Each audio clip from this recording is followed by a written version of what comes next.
I've been eyeing the Nothing Phone 2 for a while now and finally decided to try it. I always thought it was a cool phone and liked the idea and the concept. If you think phones are getting boring every single year, it is the same rectangular phones. Of course, on one side you got all those flipping and folding phones, but those have their own share of flaws like durability issues, the ugly crease. The Nothing Phone, on the other hand, took a different approach by designing a phone with a cool back cover. I mean, you're gonna put a case on it, it doesn't really matter unless you get a clear case, I guess. But it is a cool approach, so I decided to give it a try and see what the hype is about with this small little company. And I bought a used phone once again off having pretty decent experiences with used phone overall, so decided to give this one a try. Unfortunately, with the Nothing Phone 2, this phone has one fatal flaw for me. My group text is broken with other iPhone users, so I basically have to stop using this phone after one day. This is the shortest time I have ever used any phone. In terms of reviewing it, a lot of phones, there are weird things that I can live without, but unfortunately with my group text being broken,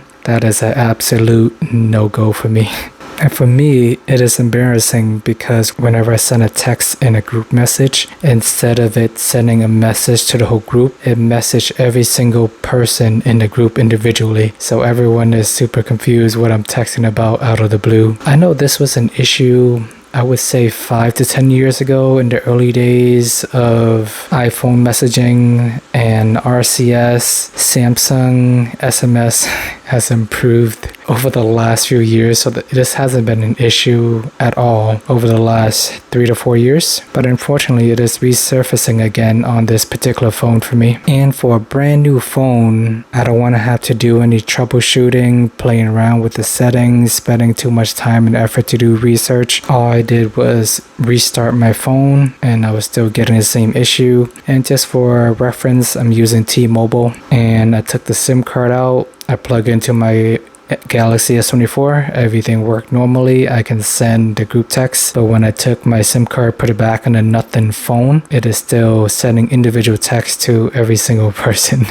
And people were definitely confused that day. I don't want to have to explain to my iPhone friends why my Android is not working. So it is embarrassing to say the least, and then I have to explain to them I'm testing a new phone. They even ask what phone I'm using, and of course they have never heard of the Nothing brand. So that is my biggest problem with this phone, and I'm primarily in group text all day. I hardly ever do any individual texting. A lot of my communication is in either Snapchat, which still works fine, but the group text with the group text, that is a big no-go for me. It's surprising because it is on T-Mobile, it is on RCS. I have used multiple phones throughout the last few years. I just swapped SIM card and everything works just fine. For whatever reason, the Nothing Phone 2 has a lot of issues for me. So a couple of the other things I do not like about this phone is, although the software is really cool, I like the design, I like the backlift and everything like that, but overall it is pretty close to stock Android. Some people might really like that. I personally don't like some small things about stock Android, such as turning the Wi-Fi on and off require a few taps, way more steps than I need. Cameras, you cannot do the split screen mode and use the camera at the same time. So little limitations like that. I just wish, since I already have a skin on it, that they can add some more tweaks or software features on top of it instead of just keeping it completely stock. Last thing I don't like is this phone is only splash resistant at IP54. For a $700 phone, it is crossing in the range of flagship phones, so you would expect at least IP68.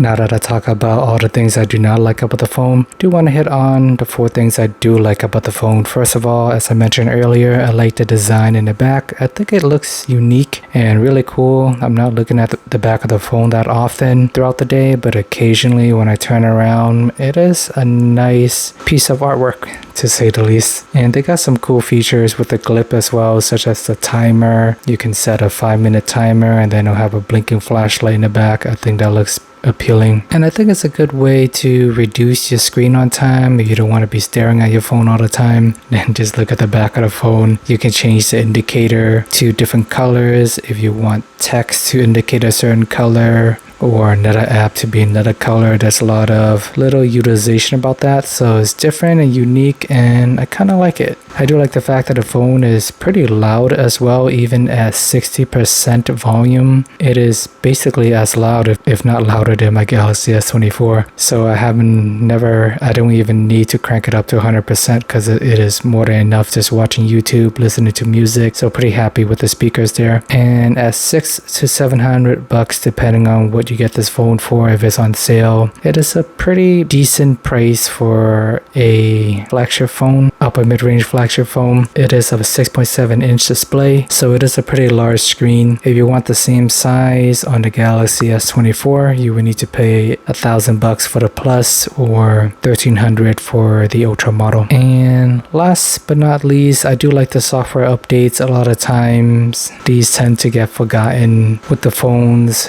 well under $800, so at least they did keep software in mind here. But overall, would I recommend this phone if you're living in the US? Probably not. The majority of people here are iPhone users. I don't want to have to explain to all my friends why my phone is not working. So unfortunately, my first time using a nothing phone is definitely a no-go for me, even though there are some cool ideas that I do like about it. Although, as I was testing this phone, the CMF phone did come out, so maybe I'll test that out at some point. I do have the Galaxy Z Fold 6 on my radar. Maybe I'll try the Flip 6 after. And the Razer Plus 2024 is also coming out all at around the same time, so we'll see which one shipped first, and we'll take it one day at a time. But for now, this will be my one and only video on the nothing phone. Huge disappointment, lots of potential, and some cool ideas. Alright guys, thank you for watching. Remember to like and subscribe. Please check out my final review on the Google Pixel 8 Pro if you haven't already. It is a post-hype video 6 to 8 months later after the phone was released. I did not buy it or use it initially, but I've had a chance to test it out now. So if you're interested in watching that, please feel free to go over there.